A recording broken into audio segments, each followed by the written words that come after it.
Okay. So I'm Lou Marzellis from the Goldendale Sentinel. We're sitting here today with the candidates for Klickitat County Sheriff, the incumbent Sheriff Bob Songer, and Doug Charters. Thank you. So we're going to have a discussion. I anticipate half an hour or 40 minutes at the very outside, but roughly about that.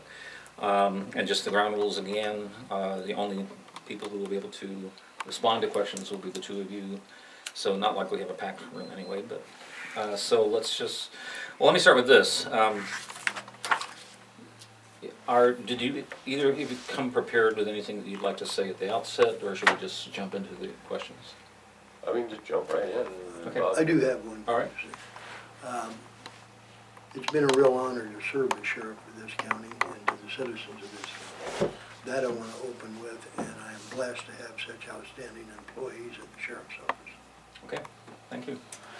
And this is going to be for both of you to answer. We'll take turns having you start the answers, or if you just suddenly get inspired, go ahead and jump in with an answer, and then, but it can also be a kind of a free-flowing conversation, so we're not going to hold hard and fast. I would like to get through, we don't have a lot of questions, but I would like to get through them, but I'll keep you on task if we get too far afield. So let me start off. In your view, and this will be to start with you, Bob, please, what are the primary concerns for the sheriff's office? And I don't mean just the nuts and bolts responsibilities and duties of the sheriff's office that the general public would go, oh yeah, well they would do this and this and this. But I mean on a broader level, what are the key concerns for the sheriff's office in your view? We'll start with you. Well, as you know, I created a posse. There's about 130 members, and I have 6 pilots apply for us at free of charge to the taxpayers. I call that community policing. And I think that is one of the big issues with law enforcement today. You have to be in partnership with the citizenry in order to be effective in doing your job and carrying out law enforcement duties. For example, the posse has no arrest authority. They merely are good witnesses. I think most people know what neighborhood crime watch is all about. Well, that's all that is on a county-wide basis. So when you see a vehicle traveling down the road, it has a placard that says Klickitat County Sheriff's Posse Patrol. It's crime watch people, basically, is what it is. And they're trained to observe, document, and report. That's their sole duty. Now, we do use them because we have 19 sworn officers, deputies, in the sheriff's office, and we have a long county. From one end, west end to the east end is a 2-hour drive, over 100 miles. So we're spread out pretty thin. So having citizen volunteer group working with us, it enables us to spot more criminal activity going on and getting reported to us so we can respond to it and investigate it, and in cases where it's required, of course, apprehension. So I'm very big on community policing, working with the citizens, and we got outstanding citizens involved in the posse throughout our county. And really, when you boil down to it, it gets no more complex than this. Community policing is good citizens working in a partnership with the sheriff's office to do what? Make a safer community. That's really where it's at. And so I see that as a major force, a major issue with the sheriff's office. The notion of community involved policing, that's what you're referring to specifically, not the posse, but community policing. Well, that's part of it. That's one of the... That's a vehicle to accomplish that. Is that what, am I understanding correctly? Okay. Yeah. And of course, I've made it no secret that and I believe in treatment, drug treatment, but I also believe in being very proactive in going after drug dealers and users that are committing criminal activity. Okay. Overall, the Sheriff's Department is doing a very good job out there. Kind of one of the reasons to get into this race is there's just concerns of people. Well, the posse's one of them, and I don't want to put it nicely, is There's the fear factor a little bit within the publics, and they, Well, let me, the posse is one of my questions, but yeah, I'd like to ask you to primarily focus on the meat of my question, Uh-oh. which is, what are the broader concerns for the Concerns. sheriff's office? okay. Public safety is the main concern, then emergency management's another concern, and the sheriff's department is in control of any disasters and things of this nature that happen. And one thing in talking with the folks, a lot of people don't realize how in-depth the sheriff's department is and how much responsibility a sheriff actually has. And by having a race and a contested race, people can make their concerns brought up, but also they can look into what a sheriff actually does and the mass responsibilities that a sheriff has to keep the community safe and his officers safe and do it in a good way. Okay. So, let me then kind of segue into the next question, which is about background. So one of the conspicuous things that should be fairly obvious to you as well as anyone looking at the race is, and correct me if I'm mistaken, you have no law enforcement experience. And you're running against somebody who has a long history, career a law career, enforcement officer. right. So let me ask that, how much of a difference does background make? Why are you asking people, I'll address this specifically to you and then we'll come back to Bob's side of it. Why are you asking people to place their confidence in you as a candidate for sheriff, given the fact that you don't have any law enforcement background? Well, moral background, I'm a moral person. I've lived in the community all my life here, and I've done community service for 5 years as a CAP person for the program. What do you do for a living now? I'm a mechanic right now. Okay. And we have to keep the drivers safe and the public safe, and there's a lot of responsibilities there too in that. But another thing on running, lack of the experience is, or the guy on the radio was talking, is from a different state's candidate's nice, but what happens if nobody runs? And contested races are a good thing, because any of the little things that people may have grievances with, they can express them freely and openly in public, and the competition's a good thing. What is it? Complacency is enemy of good governance, and Stephen Kennedy had mentioned that the other week or whatever. So we're not being complacent by having candidates run, and I hope to inspire other candidates in the other races to run, so we just don't have a one-party candidate or nobody show up at all to run. Okay, thank you. And you're coming at this from as he points out, a career in law enforcement. Yes, if I might touch on that, of course I've been elected sheriff of Klickitat County since 2015 to the current time. Other professional experience, I've had over 40 years in law enforcement, 18 years of upper level management in law enforcement. Military experience, I've had 4 years in the United States Air Force and an honorable discharge from the Air Force after 4 years. My educational background, I completed the Washington State Peace Officers Academy, graduated from the FBI National Academy at Quantico, Virginia, Nevada State Peace Officers Academy, I've gone through that, and I have a Master of Science degree in Criminal Justice from the University of Oregon, Portland. Community service, member of the Klickitat County and Lyle Against Substance Abuse Coalition, Classic, and also a member of the Goldendale American Legion Post 116 here in Goldendale.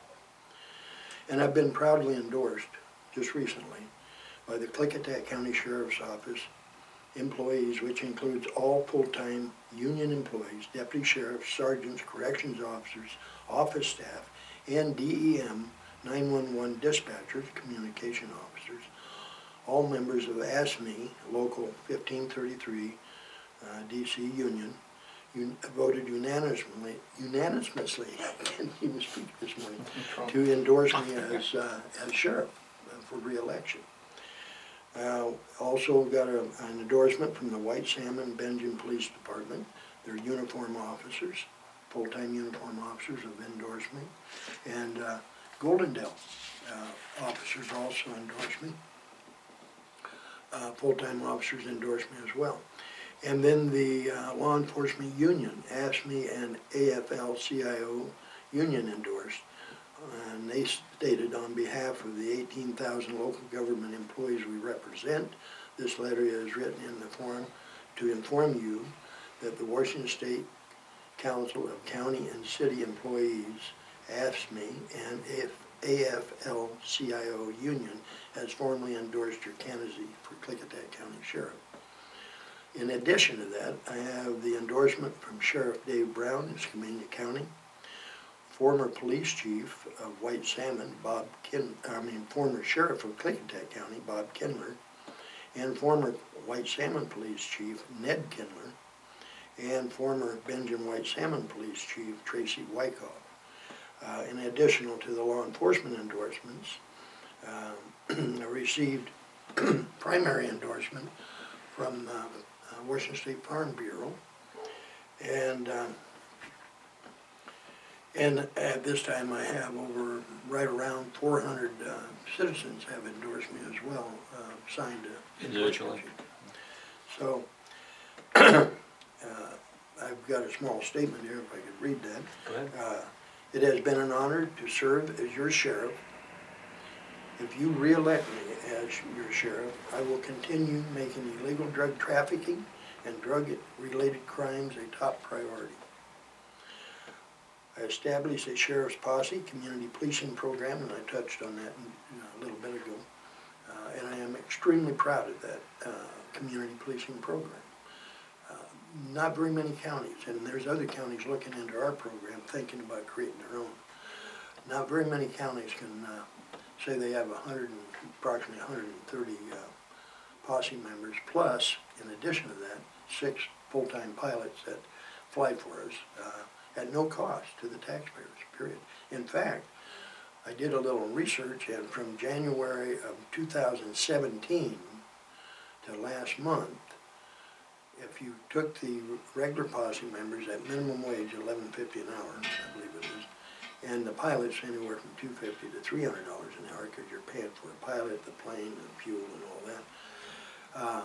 They have donated to Klickitat County over $169,000 in money. That's what it'd be. Out of their pocket. Yep, it'd equate to. And I established an outstanding working relationship with the other law enforcement agencies in the county. When I took over as sheriff, when I was elected and began my job as sheriff, the working relationship with the outside agencies wasn't the best, being quite candid, okay? And I've been a big believer in law enforcement needs to cooperate. Usually the troops don't have a problem cooperating with each other. It's the administrators, oftentimes, that let their egos get in the way, and this is my turf, no, this is mine. Done away with all that nonsense. What I did, I commissioned every city police officer with a special deputies commission. So if they go out into the county, they have same arrest authority that a deputy sheriff has. And we cover in on their calls, they cover in on our calls, and we're working together 100%. And it makes it safer for the officers out there, and it makes a better service for the citizens that all these agencies are serving. And we don't want to leave them out. Washington State Patrol, we've got an excellent working relationship with Sergeant Hovinghoff and his troopers. So I'm very proud of the stuff that we've accomplished within this 4 years. And I opened the West End Sheriff's Office in White Salmon to better serve the citizens on that end of the county. It's open Monday through Friday, 9 to 4, with rare exceptions if there's somebody sick. And I did that without hiring more staff. There's no reason that couldn't have been done years ago. But I did that without hiring more staff. And I will continue working in a partnership with the citizens of Klickitat County and be accountable to you for the spending of law enforcement dollars. I won't forget that you pay my salary and that I work for you.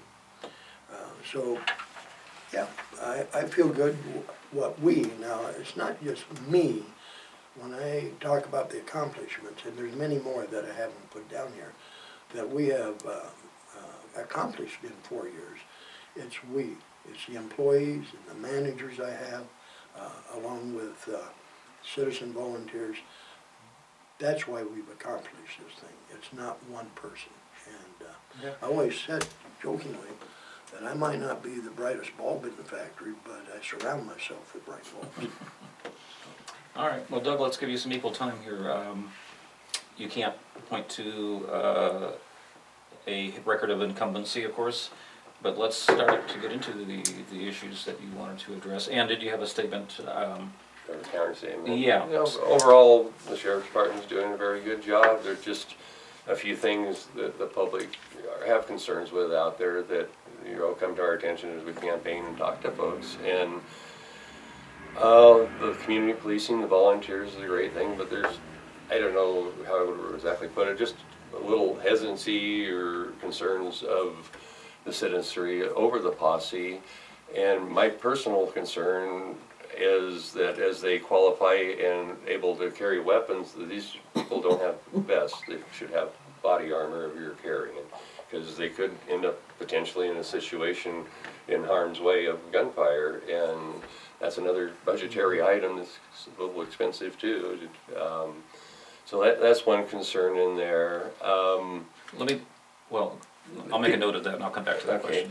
And then in other things that we learned out here in talking with the folks is, a lot of people don't like Bob's signs, and we really appreciate his wanting to enforce law when it comes to illegal drugs, and this is a very necessary thing to do, but there's a certain portion of the public that think that it makes the whole county look bad a little bit in the way it's stated. And you know, welcome to Klickitat County, the sheriff's department's here to help, or something in that kind of a phrase, you know, a certain demographic of the public in that phrases that way. Then there's another issue that comes in the sign world is the political signs, and this, I don't know if it's a deficiency or not, but some people are afraid to put political signs out, you know, and, you know, we'd love to put a sign out. It's not just my signs, it's other candidates. Oh, I see. You know, they fear some kind of retaliation or consequences if they state, you know, their candidate by putting a sign out. Are you talking about either party or specific? Yeah, that's what, you know, just a certain portion of the public has that fear, and maybe we aren't doing a good enough job if people are not willing to freely express themselves. Mm-hmm. You know, there's some reason these people have this, you know, fear of that kind of participation in politics. Okay, so I'm still kind of fishing for, is there a partisan? Well, we're in the Democratic side, so we hear the Democratic view, So but I'm sure there's some in the Republicans, and okay. people have had their. But you're saying primarily it's Democratic candidates who are having their signs? Well, that's who we've been communicating with, okay. And more so, and but the same falls within the Republican Party. You know, they've had their signs vandalized and problems in the past too. So it's, you know, that there's something there that, you know, you perceive as you talk to folks. That, okay. Let me go back to that point about when you were saying posse members with guns and perhaps needing vests. I have a question for both of you. One is, what's the current status of posse members with guns? Because my understanding is they don't all have guns, they're not required to have guns. And then I'll come back to you for the follow-up on vests or safety. Yes. You're absolutely correct.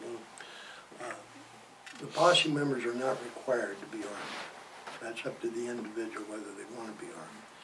And if they choose to be armed, before they can carry a firearm in uniform, because a lot of them have concealed weapons permits as citizens, but if they're going to be in uniform and they're going to carry a firearm, then they're required to go through the NRA Basic Firearms Qualification Course. And I have qualified. In order to be a posse member? No, not to be a posse member, but to be a posse member. With a gun, right? That's what I meant. Right. Yeah. And we're very strict on that.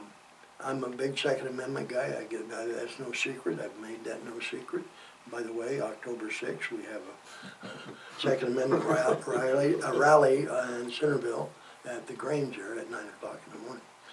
But having said that, it's up to the individual posse member whether they want to be armed or not. They get involved in a lot of activities with us that doesn't require them to carry a gun if they choose not to carry one. Because I am a Second Amendment person, I believe very strongly that they have a right to carry a firearm. But if they're going to be a posse member carrying a firearm, then they have to certify to do that. And How many posse members roughly are that there? are armed, I'm going to take a guess, you probably have 50. Out of 130? Right. Okay. Yeah. So let me go back to your point. Are you saying that any posse member who does choose to carry a weapon should have a vest? Yeah, they should have a safety vest. It would be just the chances of maybe being drawn upon because they have the weapon increase, and the officers have vests, the posse members that have a weapon when they're on patrol should probably have a vest on for their own personal safety. And you don't have to, I wouldn't think you would have to buy a vest for every single person if you got 50, and that's one big expense, is have them available and they could exchange vests when on patrol. If you had a dozen of them in different sizes that fit the people, and it would just be, for their protection while they're out doing citizen patrols. Am I correct in understanding that currently the county pays nothing for the posse, for posse equipment? They don't, the county gave us $20,000 line item for the posse. And that can be used to buy uniform shirts, badges. One of those badges is $100 a pop. So buy badges, patches, equipment for the posse. We have the American Legion, outstanding organization. They have put on 2 posse fundraisers for us, and the money goes into the posse fund. So in addition to the $20,000 that the commissioners give to the posse in the sheriff's budget, we also have donations that come in from fundraisers and so forth that goes into that. Okay. Now, if I can just come back on the vest, I totally agree. And that's where we're headed with it, that those who are going to be carrying firearms in uniform, absolutely they need to have a vest. And Doug touched on it, and he's absolutely correct in that area. The expense. We just have to figure out how we're going to work all that out. But we are working to increase the safety in that respect. But just because they're carrying a gun doesn't mean they're not a target. Somebody sees a uniform, could be the target. But and there's policy and procedure for the posse, and they're not to draw that weapon willy-nilly. They draw that weapon if their life is in danger or the life of another, or if they're riding with a law enforcement deputy out there and they get a call and it's a situation where guns are drawn. Well, I'd expect that posse member to back up the deputy, obviously. So there are rare occasions that they would be involved in pulling their weapon. Okay. Let me go into the issue of posses a little bit more, since that does seem to be one of your primary concerns, that and signs and perhaps other points. But if I understand you correctly, you have a concern about the posses, but it also sounds like you have a sense of supporting them to some degree if you're talking about protecting them with vests. So no. Exactly what is your Well, stand on the posses? having citizens volunteer and go out here is great. Within the demographics of the population, the word posse is offensive. I would prefer something, Klickitat Sheriff's volunteers. And what's your reasoning for calling it offensive? This is just the historical content of the word posse. Because like of the in the old cowboy Wild world, West. in the cowboy world, posse is a good thing because you're going after a few. You gather the people that support the sheriff to go apprehend somebody that you're after. But in a further context of the history, the word posse comes from the slave trade and the recovery of escaped slaves. And so there's there's a certain demographic of the population the word posse is offensive to. When you have a chance, would you send me any documentation you have on that historical? Well, Liz did the blog or whatever, the posse comitatus and the federal laws, and I would want some more And that's my substantive. understanding of the origination of Okay, it at this we'll, point. we'll do research on that. I would not accept information from another candidate as corroboration. But she wrote it up pretty good. so- I would want to okay. see the source Yeah, yeah. material. But, okay, so, so if I understand you correctly, community policing is a useful thing? Oh, it's a very useful thing, Okay. and a very necessary thing with limited budgets and limited officers, and Bob does probably a pretty doggone good job of scoping out, you know, who these people are, to vet them, that they're qualified to be out there, and they're not wanting to grind an axe with somebody by getting into his system here of being a posse member.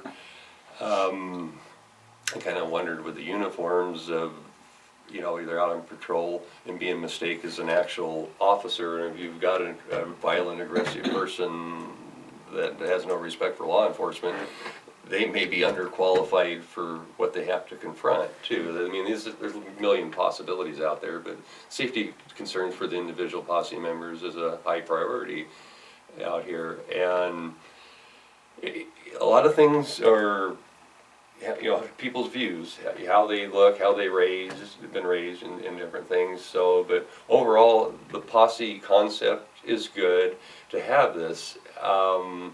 Then if you have younger people come within volunteers and they enjoy riding with the deputies and the everyday duties of the police forces, maybe they'll get educated and become, you know, law enforcement and a sheriff someday. So it's good to have good communications between the public and the sheriff's department or your local police department.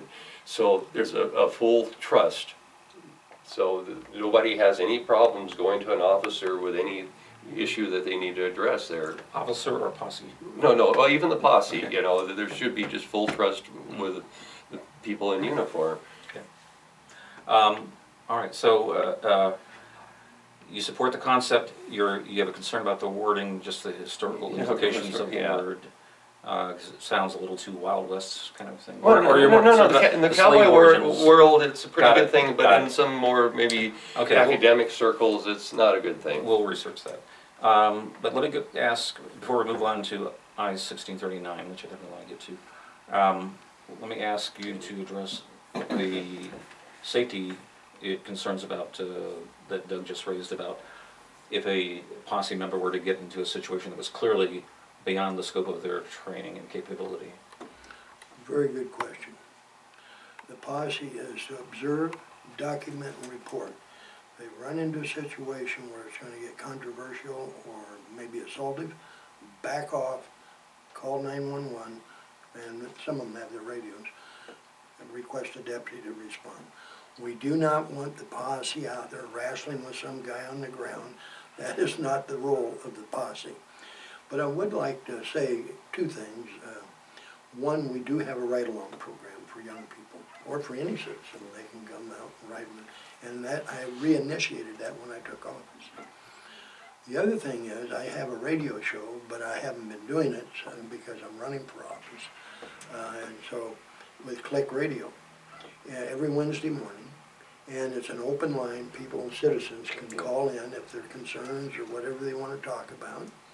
And I personally give out my work cell number on the air, so they can call me personally if they have any issues. You know, if they're bashful about going on the radio, they can give me a call personally and voice their concerns or whatever. So I think I am open to the public, and I've gone to a number of community meetings, councils, Snowden, High Prairie, Bickleton, and met with citizens on concerns that they might have and try to address those concerns. But if I can, just touch on the posse situation, comitatus. I viewed Liz, Yeah, what's her last name? Holly, And she's running for office. office too, yeah, Against Nina Mossberg? yeah. Okay. I viewed that, and I'm here to tell you that's flat out lying. She is a flat liar when it comes to that. She indicated that posse is chasing down undocumented, which is in some words they call it illegals, in the crop fields and in the orchards, and we're holding them, the posse is, for ICE. I challenge her to show me one incident where that's happened. Our posse does not do that. They have never gone out and hold some alien or undocumented person for ICE to show up or anything else. So when she's, and I realize she's probably doing it for political reasons because she's running against Gina, but, and then she's beating Gina up because Gina is a posse member and she's a legislator. And Gina's doing volunteer hours for the posse is her working on law enforcement issues in the legislation. That's her contribute to the posse. So when somebody goes out there and spreads a bunch of nonsense about the posse, what they're really doing is slapping good citizens in the face that are trying to make a safe community. And personally, I'm appalled at that kind of nonsense. They need to be right up front and be honest about their statements. If they don't like the posse, okay, fine, they don't like the posse, but don't lie about it. You have anything to add to that? Well, unaware of the immigration part, just, you know, the connotation of the name seems to be one of the biggest concerns out there. But, you know, we get into the immigration issues here. The ICE is the ones in control, not the sheriff's department, of anybody that's undocumented and caught up with. And that's the same thing, and I agree with you, Doug. We don't go out there and enforce undocumented aliens that are working in orchards or, I'm assuming they're all on work visas, personally. Yeah. That's what I'm assuming. But if we're gonna go out and enforce all of those federal laws, then I'd be going after Liz's pot shop, wouldn't it? Yeah. That's illegal under federal law. Yeah, you got state versus federal laws there. Yeah, and she has a pot shop in Yakima. Let's move on. I would like to bring up I-1639, and I know Paul has some questions that he wanted to raise on behalf of the paper for that, so why don't you take it away? Okay, talked about bit beforehand. Where are you of I-1639, Which one is this? It's the initiative to raise the age for possessing semi-automatics, I believe, and what are its other key provisions? Safe gun storage, raising the age to 21 to buy what they define as an assault rifle, which is any semi-automatic weapon, requiring safe gun storage and enhanced background checks. And whether or not it constricts, it makes it illegal for a minor to carry it like in a car, is that what I understood? I do not believe it does. No. If they're on their way to, because there's a... There's a letter in today's paper about that, but we're not sure. In gun ownership, I believe in well-disciplined ownership. The individual that owns a weapon needs to be well-disciplined in their attitude to have ownership of a weapon, the storage of weapons. The 21 thing isn't that bad of a deal, but you could maybe run like you do with a driver's license. You go through training, maybe you have a training permit until you reach 21 that you can possess, and if you violate the permit, then you have to surrender your rights until 21. Assault rifles are meant for killing people. You can't hunt with them. So I have a kind of a thing about assault rifles.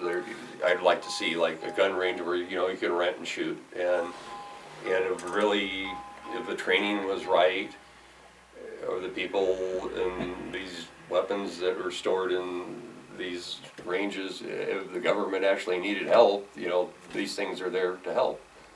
But there's some rena type things back east where you can fire all kinds of weapons and that you can't own unless you have very, very special permits to own it, and they're usually very expensive weapons to own. They're historical pieces mostly.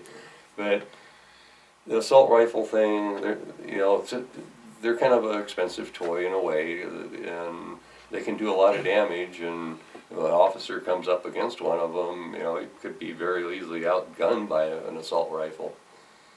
So I just have this dislike for assault rifles. Hunting rifles, all the stuff that we normally do is recreational activity, and gun ownership is fine, but it's more of a military weapon that should probably stay within the realm of the military other than rent the use to fire them, in my view. Okay. Okay. So let's see. I'm not gonna put you on the spot, and ask you if you support the initiative if you're not completely familiar with it. Well, But it does sound like what the clauses that you've heard about seem to make sense to you? yeah, it makes, I have to do a little more research on it. I'm kind of aware of it, and which number was Well, it? while you're looking something else up, Paul, did you want to address that? Oh, yes. First question I would ask, if I may ask Doug, what do you think the purpose of the Second Amendment was, our forefathers putting that Second Amendment in the U.S. Protect yourself, correct. What else? Well, protect yourself against government is one of the things that they do Bingo. say in there. Bingo. But sometimes the citizenry don't have the scruples to own weapons, certain members. Well, who decides that? That's the whole point I'm making. Yeah. The Second Amendment entitles you, if you're not a convicted felon, if you're not judged mentally incompetent and been in a mental hospital, or if you haven't been convicted of domestic violence, or you're not a drug addict, then you can possess, under the Second Amendment, a firearm legally. And Irrespective of class or caliber or anything like that? exactly. Nothing in that Second Amendment says, well, you can possess a firearm as long as it's not a semi-automatic. To me, it's just a backdoor way of registering firearms, which I'm totally against registration of firearms. The semi-automatic weapon they're talking about, they call an assault weapon, semi-automatic weapon. That could include your 10-22 rifle. That can include your father's 30-06 automatic, semi-automatic deer rifle. And I take exception to the fact you can hunt with AR-15s and AK-47s, and I did range timber patrol for 13 years up in the hills here, and I can tell you I ran across hunters that were hunting with AR-15s and AK-47s. Wow. So it can certainly be used as a hunting rifle for sporting purposes. A lot of people that are anti-gun to some extent have heartburn over the fact that you can own something like that, a semi-automatic AR-15 or an AK-47. You own it because you can, under the Second Amendment. And the Second Amendment doesn't say, well, it only can be muskets, because that's what, back in the Revolutionary Day. So I'm a big supporter, as you might have just figured out, of the Second Amendment. And as far as age goes, I have a real problem. We send 17, 18-year-old kids over to Iraq, Afghanistan, and they're carrying assault weapons to protect themselves or take out the enemy. But so they come back home at 19 or 20, but no, they can't buy an AR-15 or an AK-47. That's ridiculous. There should be no age restriction on that, as far as I'm concerned.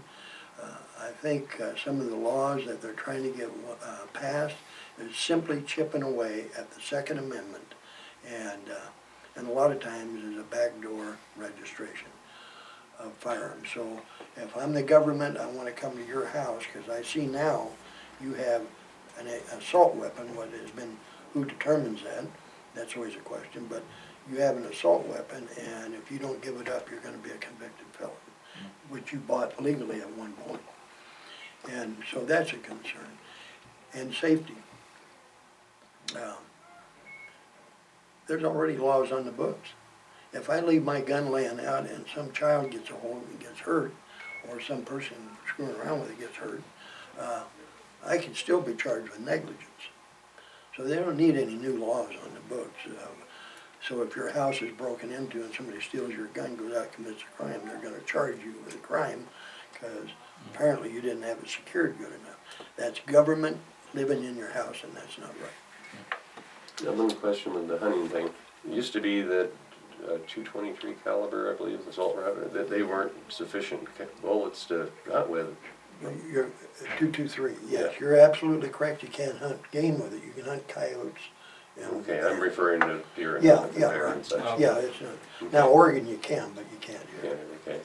So, to clarify about, children going shooting or going hunting, what I read in here, except in places and situations identified in RCW 9.41.042, 1 through 9, and unfortunately I don't have that law with me, but that is where children are allowed to use guns, and that includes hunting, range shooting. So I don't believe they're actually, they can't own them. Anyone under 21 cannot own a semi-automatic rifle, which this law defines as anything that uses the energy from the projectile to reload. It doesn't matter if it's a 3-round mag or anything. Yeah, and it's confusing with some, I didn't mean to interrupt, but it's confusing with some. Full automatics, which is a machine gun, is illegal right now under the law. But semi-automatic is where you gotta pull the trigger each time. Yes, it requires a distinct trigger. So that letter we got, I'm not sure because unfortunately I'm not a lawyer, so reading this is difficult. If you guys could take a look and get back to me, I would appreciate that to make sure my understanding is correct. We'll do some follow-up on that. But here's, Go ahead. probably my biggest concern for the law does have to do with the Fourth Amendment, illegal search and seizure. You brought up government in your home. So section 15, a new section is added to chapter 9.41 RCW to read as follows. Within 12 months of the effective date of this section, the Department of Licensing shall, in conjunction with the Washington State Patrol and other state and local law enforcement agencies as necessary, develop a cost-effective and efficient process to A, verify on an annual or more frequent basis that persons who acquired pistols or semi-automatic assault rifles pursuant to this chapter remain eligible to possess a firearm under state and federal law. Now here's where I'm really concerned. That's a grandfather clause, as you're going to explain there? No, they would periodically need to check Just everyone that check, has an assault rifle, as they do. Well, they're not taking it away, so it's kind of like a grandfather clause. If such persons are determined to be ineligible for any reason, I notify and provide the relevant information to the chief of police or the sheriff of the jurisdiction in which the purchaser resides, and to take steps to ensure such persons are not illegally in possession of firearms. My concern is the only way to do that is to search your house. Yeah. And this Which is begs the question of what would be law enforcement's role if this initiative were actually passed? Yes, how would you, what are the steps necessary to ensure that? I would challenge the law as unconstitutional, because I believe it's flying right in the face of the Second Amendment. First of all, as sheriff, I have no business to know what guns you have in your house or you have in your house. That's part of the Second Amendment and the Fourth Amendment. I need probable cause to enter your house. So if government now has a list of firearms that you have purchased and the serial numbers, your address, now they're building a database. So if they pass a law that all semi-automatics can, they say, well, Lou's got 10 semi-automatic weapons, or 1, whatever it might be. You have until July whatever, 1st, when the law takes effect, to turn it into the sheriff's office or your local police, or you'll be guilty of a felony. So they're turning innocent people into felons by passing that kind of law. And it's nothing but gun registration is where they're headed with it. And I'm totally against it, and I'd be against enforcing that law. You would take on Well, that? you'd have to have a judge's court order search warrant, basically, to search for a weapon that... Not the way this is worded. I mean, and I do apologize, that was not on behalf of the Sentinel, No, that was more personal, got into that. Well, and I thought it was an appropriate question to raise. Yeah, it probably definitely needs more research and look into the wording of it, that's for sure. Okay. Well, out of deference for your time, which we very much appreciate for both of you, let me just, I want to, there's some good questions here. I don't think we're going to be able to get to all of them. I'm willing to stay around. Well, I'll push it a little bit, but I do want to respect your time. This is kind of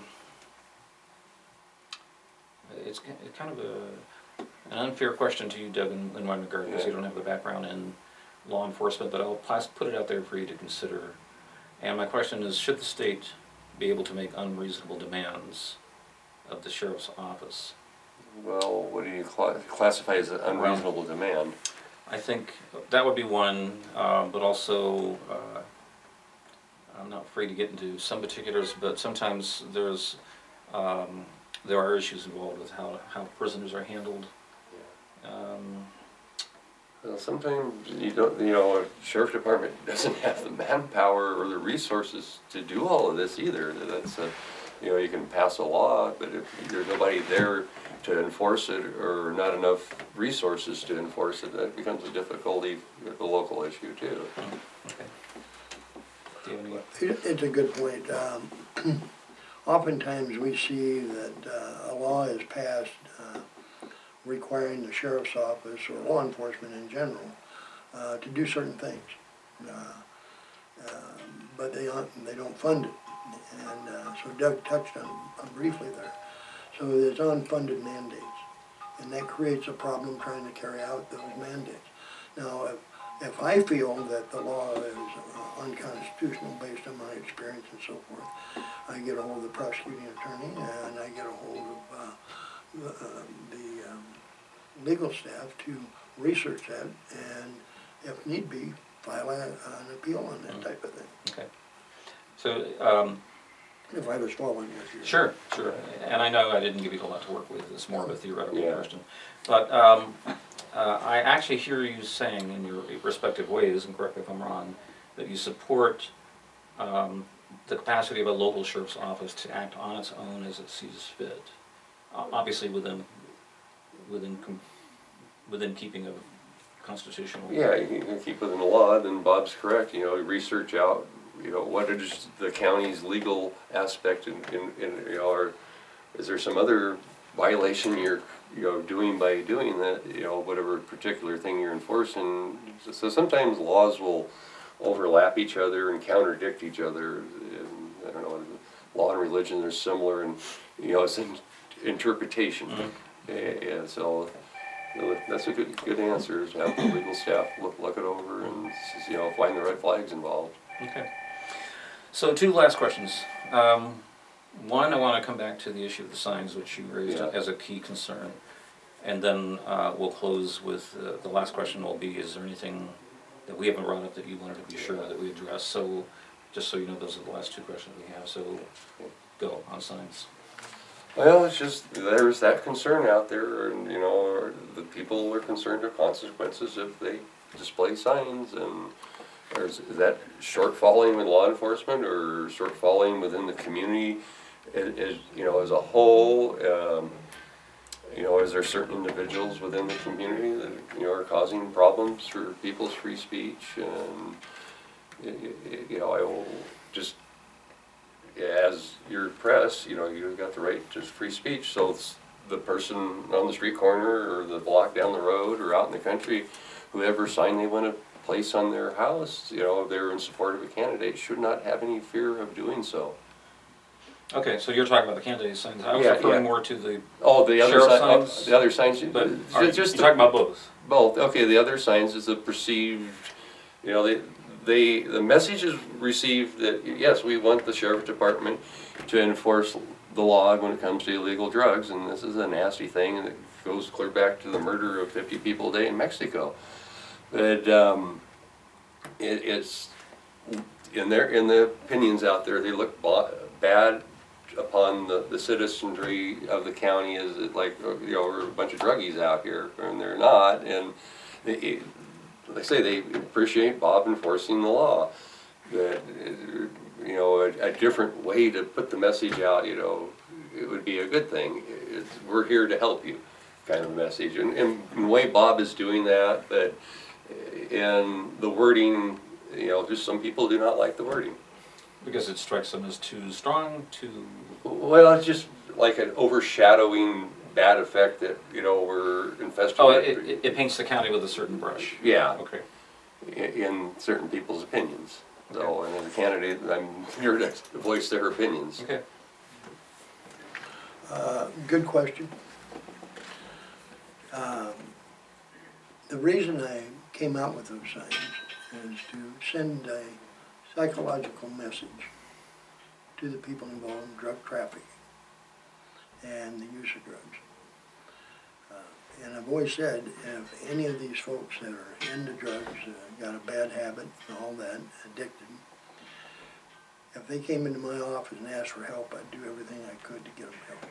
So I'm not against treatment. But I can tell you, having 40-some years in this business, and a supervisor of a narcotic unit, and have in my career interviewed over 1,000 individuals that are hardcore drug addicts. They're not going to be knocking my door down, or anybody else's door down as far as that goes. You know, if they have a bad habit, the only time they're going to seek out treatment is when they get to the point where they want treatment. And oftentimes that comes when that jail door slams shut. And then they start evaluating their life.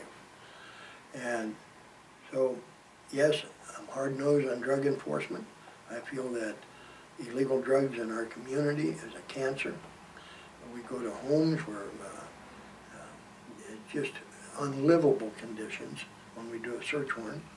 They got little kids crawling around in soiled diapers and needles and syringes laying on coffee tables or on the floor. It's a kind of, you have to walk that mile to really get a feel for it. So, I don't apologize for those signs. And I can tell you, every person that has voiced concern about those signs, I get 10 to 15 positives for every one negative. So there's a lot of folks out here in the community that support those signs. Now, do I listen to the people that don't support the signs? Absolutely, absolutely.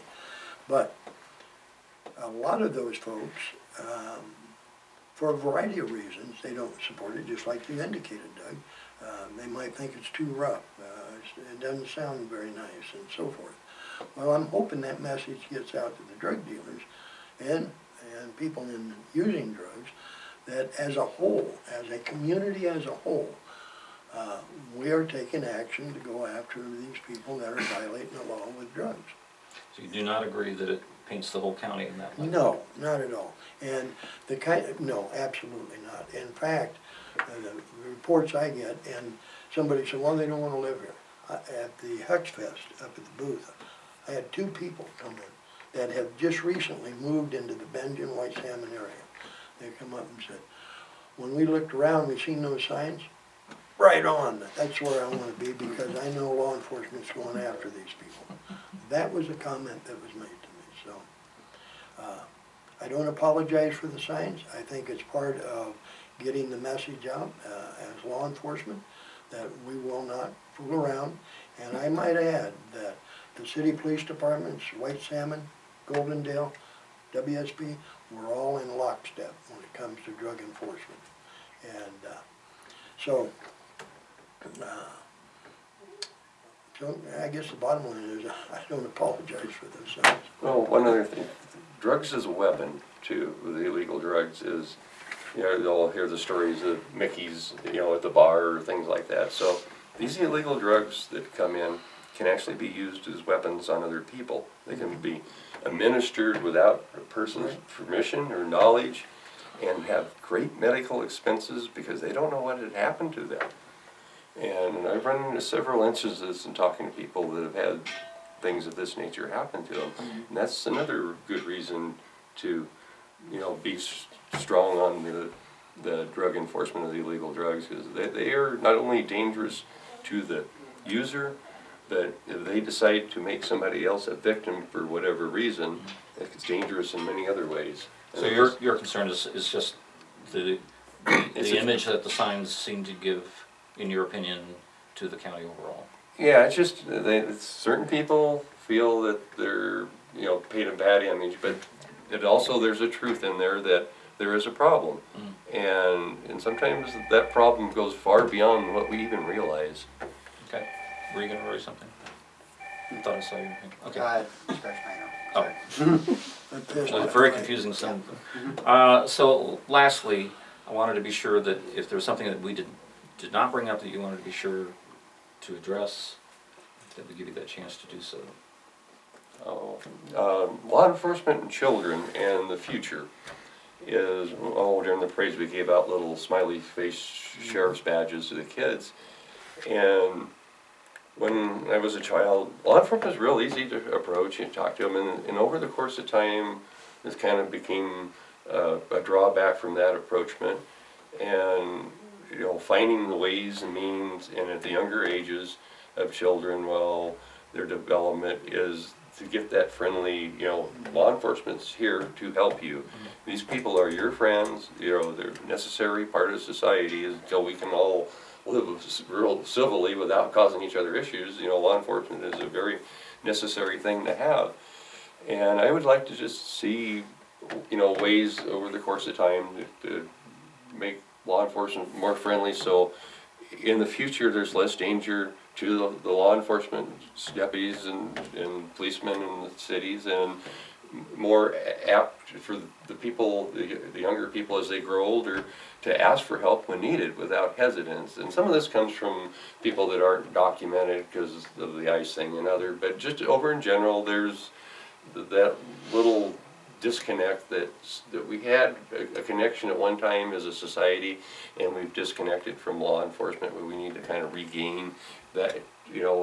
Don't hesitate to help. If you see something, don't hesitate to call. See something, say something. It's kind of the Homeland Security version of it, but the law enforcement's the good guys, and they're here to help you. Okay.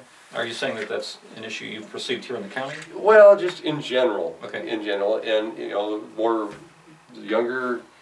The grade school kids are the good ones to start with. As they grow, then they're less likely to be troublesome and have problems. And then if there's somebody that they're worried about in school, they're less apprehensive to go approach an officer. Like, okay, Joey is not behaving, and I'm worried he's going to cause real problems or something. Right. Don't be afraid of your. Yeah, don't be afraid of the officers. They're there to help you. Okay. I believe we make a real attempt at that. That's why we have our sheriff's booth at the county fair, Home and Garden, Huckfest, Springfest, Becklin out there, during the rodeos and so forth. We have a sheriff's booth there and really that whole thing is designed more toward kids, young people, to color books. They get a chance to wear a badge, stick-on badge, and this year thanks to the American Legion, we had a lot of stuffed animals that we could give out to the children that come up there, and they were having a blast. And the relationship should always be positive with law enforcement and the kids.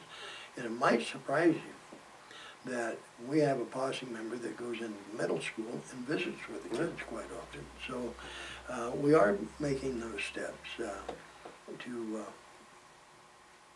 to build a good working relationship. And that's part of the posse as well, community service, being involved, like going to school and things like that.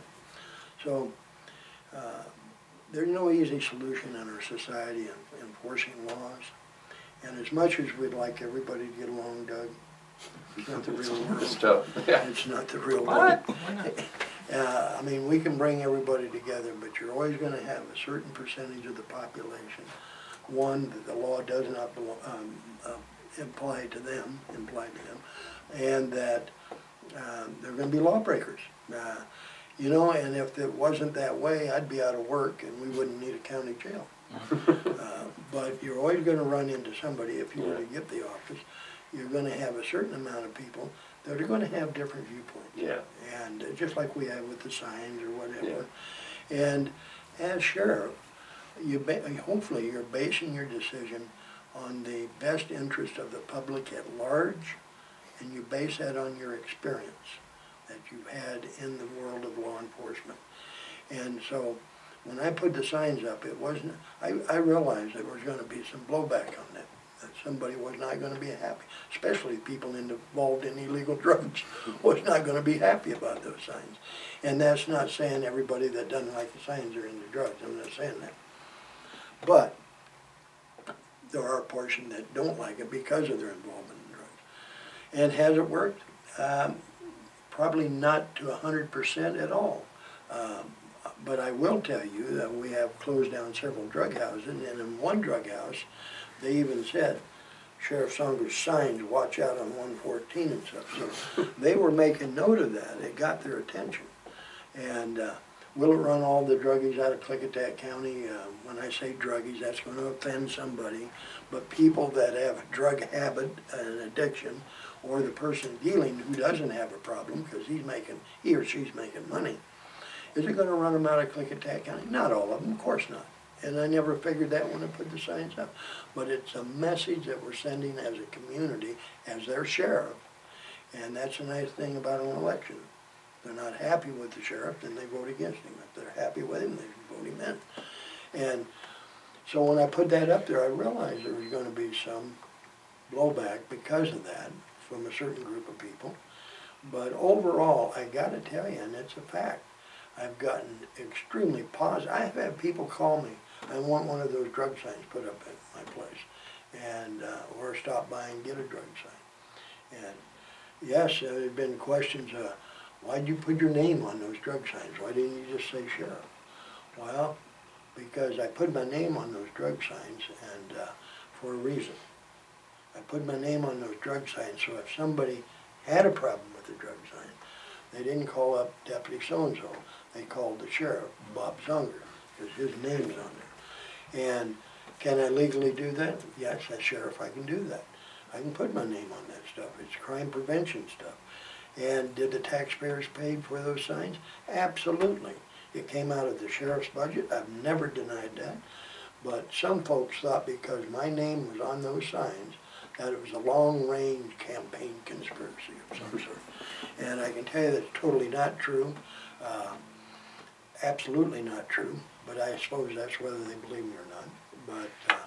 But the signs are there, and if they re-elect me, those signs will still be there. Doug, I think you might have gotten a little on the shorter end of the time, so I'll give you a chance to address anything else that you, or respond to. Or if you're good, that's fine. What's that now? If you're good, that's fine It's too. fine. So I've had one thought there. Oh, the endorsement deal here. Oh, Bob's endorsement. Well, one thing, we're kind of running a different kind of campaign, self-funding. We're not seeking donations in any of this. We're limited under the 5,000 thing and limited amount of signs for our signs anyway. That then we're not seeking endorsements either, because part of the idea in this campaign is you're sheriff for everyone. You know, you're regardless of party or race, or so your endorsement is the voters, is the people as they vote. That's okay. On the endorsement issues. Can I quickly, Sure. if I can do it Yeah. quickly. We'll see. I consider myself, Doug, sheriff for everyone. It's not my fault, it's a partisan office. Oftentimes I've wondered it should be nonpartisan, because we serve everybody. And I can tell you, when somebody calls into the 911 dispatch center requesting a sheriff to respond, we don't ask them, nor does dispatch, whether they're a Republican, Democrat, or an independent, or a Green Party, or anything else. We respond to that citizen's concerns. So as far as the endorsements go, what it says to me is that law enforcement in this community, the men and women that are in the trenches every day answering those calls, want me to be their sheriff. And that's what it says to me. Okay. Thank you for your time, gentlemen. I appreciate it. Yeah. Okay. Thank you, Bob. Thanks, Lance. Nice to meet you. Okay. Thanks, Art.